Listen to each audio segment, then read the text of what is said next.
Hey YouTube, I'm Jess. Welcome to a new video. If you're new here, welcome. My name is Jess. I'm a makeup artist from Toronto, Ontario. And in today's video, we're gonna be focusing on liners. In my spring makeup tutorial video, I was just chatting away and I mentioned doing a video showing you guys how to do eyeliner and lip liner. And I got a few responses from you guys saying that you wanted to see that video. So here we are. Probably my most asked question when I'm doing makeup on clients besides skin prep and skincare is eyeliner.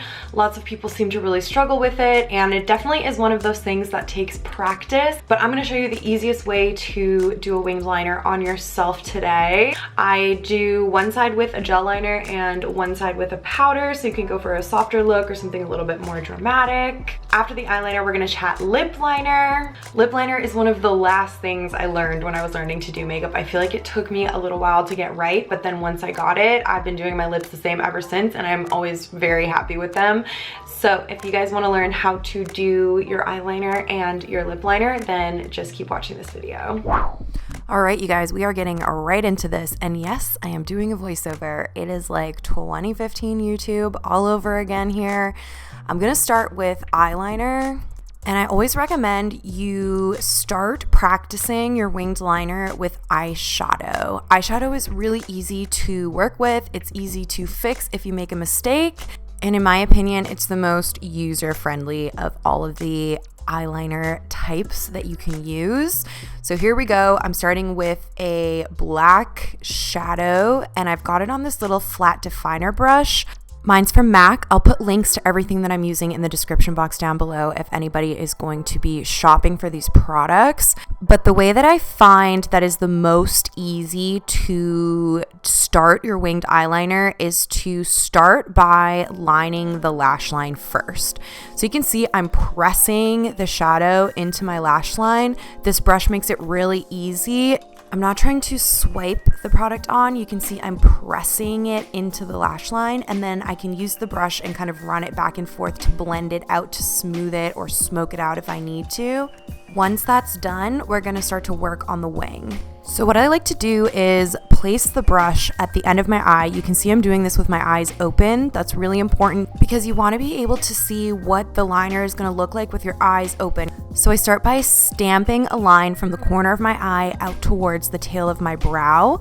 And once I have that down, I come part of the way along that line and I draw like a little triangle back towards my lash line. This line that you bring back from the corner of the brow to the lash line can start anywhere along that line, depending on what you like best and what you think works best for your eye shape. That line from the brow back to the lash line is also going to determine how thick that liner is. So if you want a super thin liner, you would start it closer to the eye. If you want a thicker liner, you would start it closer to the end of the wing.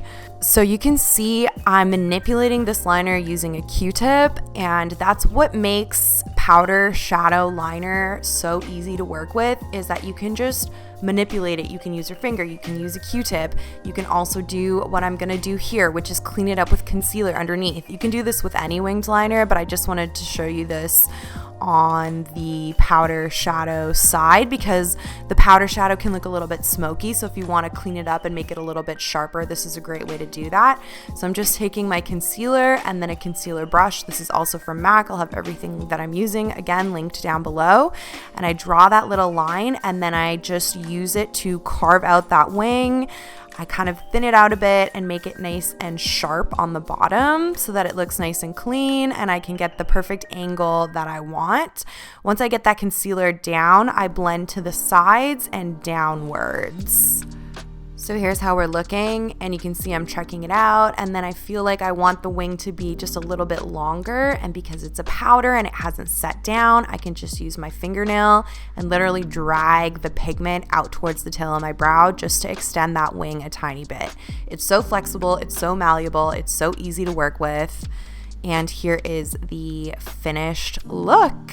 Super quick, super easy, great for beginners.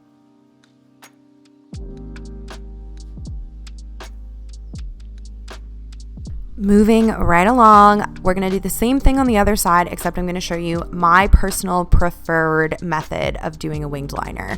So we're doing gel liner. This is the Maybelline gel liner in Black is Black. It's waterproof. It is my favorite formula of gel liner that I found. It's so affordable. This is another MAC brush that I'm using. I have been using this brush for so many years. It's the best one that I've found for doing winged liner. So you can see that I'm starting this exactly the same way. I'm starting from the outer corner of my eye, drawing that little line, and then connecting it back in with my lash line. With the gel liner, I didn't start by filling in my lash line, but you can totally do that too. When you're first starting out, I find it easier to fill in the lash line before you do the wing, just so that your hand can kind of get the hang of using the brush. But once you become more experienced, I just find it a little bit quicker to start with the wing. But anyways, so I connected it back with the lash line, and then you can see I'm coloring it in. It created like a little triangle that just needed to be filled in, like the outlines of a coloring book.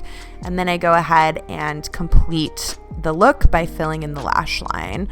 I like to bring my liner right into the very inner corner. I know some people like to stop halfway. I've been experimenting with that a lot recently too, but for me, I just find the look looks almost incomplete.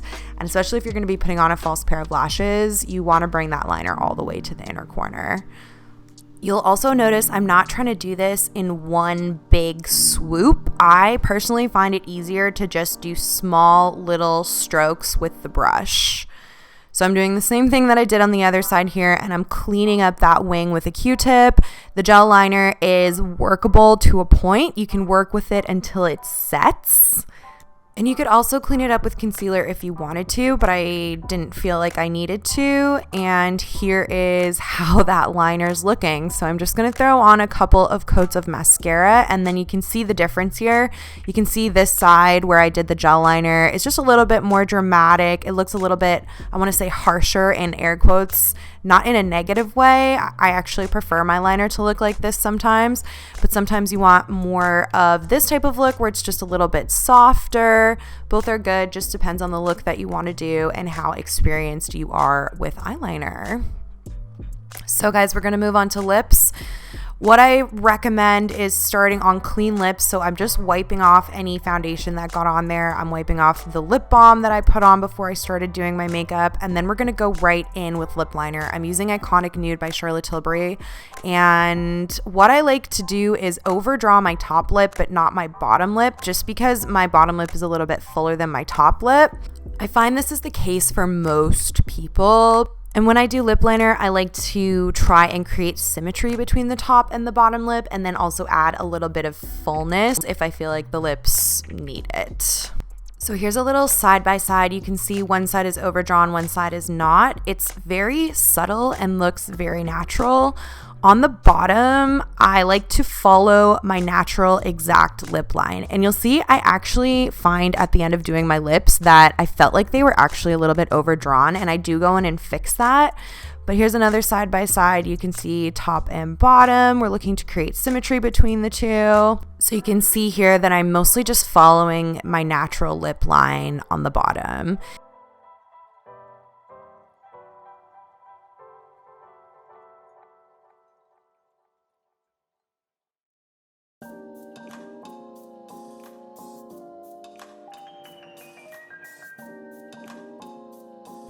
So for the top lip, I like to start at the outer corner of the lip and draw a line up towards the Cupid's bow. Once I get up there, I round it down, and you can see I almost draw a little X with my eyeliner at the Cupid's bow. I find this is the best way to get the best shape there. I used to make this area too round or too sharp, and so I found this little like X technique works really well for me. So I bring it down. And you can see, again, I'm not trying to do this in one long stroke. I'm using lots of small little hand movements to get the precision and the look that I want. So I'm looking at myself here. I'm feeling like I accidentally overdrew my bottom lips, and that's not the look that I like. So I'm just taking a little Q-tip and readjusting that. I'm literally just using the Q-tip to erase the little bit of extra lip liner that I have down there. And then I'm going to grab my concealer brush, the same one that I use to touch up my eyeliner. It just has the perfect little edges for getting around the lips. And you can see I'm just using that to just reapply some concealer there so that you're not seeing my skin underneath. I have foundation on, and then I wiped that all away when I wiped off that lip liner, so I'm just reapplying concealer so that that part of my skin matches the rest of my skin, if that makes sense. Once your lips are filled in, then you can go in with your lipstick. So I like to do lip liner before lipstick because, again, it's like filling in the lines of a coloring book. I get my lip liner on, I can get the shape that I want, and then I can just go in with whatever lipstick that I want and color them in.